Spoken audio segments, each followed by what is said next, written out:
प्रत्येक क्षेत्रात महिलांचा सहभाग वाढावा म्हणून अर्थसंकल्पातील भरीव तरतुदीसह सगळ्याच पातळ्यांवर शासनाकडून सर्वकष प्रयत्न होत आहे, असे प्रतिपादन राज्याच्या महिला व बालविकास मंत्री तथा जिल्ह्याच्या पालकमंत्री ॲडव्होकेट यशोमती ठाकूर यांनी केले।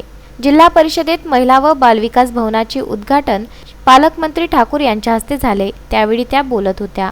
आमदार सुलभा खोडके, जिल्हा परिषदेचे अध्यक्ष बबलू देशमुख, उपाध्यक्ष विठ्ठलराव चव्हाण, महिला व बालविकास सभापती पूजा आमले, शिक्षण सभापती प्रियंका दगडकर, माजी सभापती जयंतराव देशमुख, मुख्य कार्यकारी अधिकारी अमोल एडगे, उपमुख्य कार्यकारी अधिकारी प्रशांत थोरात, उपायुक्त अर्चना इंगळे, सचिन देशमुख इत्यादी यावेळी उपस्थित होते।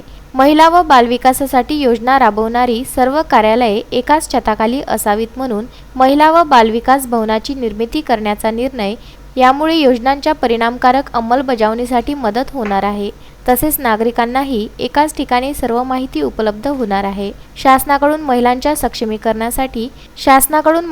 सक्षमीकरणासाठी विविध प्रयत्न होत असल्याचे पालकमंत्री यशोमती ठाकूर यांनी सांगितले। तसेच महिलांच्या आर्थिक सक्षमीकरणासाठी विविध योजना राबवल्या जात आहे। जिल्हा नियोजनातून दरवर्षी 1 कोटी रुपये महिला विकास योजनांसाठी खर्च करण्याची तरतूदही करण्यात आली आहे।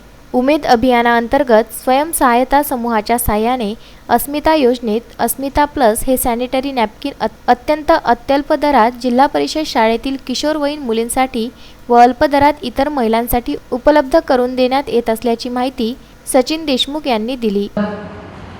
आतापर्यंत जेंडर बजेटिंग याच्या आधी आपल्या ह्या राज्यामध्ये झालेलं नाही आहे। माझी तुम्हाला विनंती आहे की स्पेशल बजेटिंग महिलांसाठी जेंडरसाठी आपण करावं आणि जेंडर बजेटिंग जरा पहिल्यांदा त्याची घोषणा झाली आणि वेगळ्या वेगळ्या स्तरावर मग ग्रामविकासामध्ये असो पोलिसिंगमध्ये असो त्या ठिकाणी वेगळ्या वेगळ्या मंत्रालयामध्ये महिला सक्षमीकरणाचं काम वेगळ्या प्रकारे करण्यात येईल अशी घोषणा सन्माननीय उपमुख्यमंत्र्यांनी आणि finance minister. Bureau report, Vidarbha news, Amravati.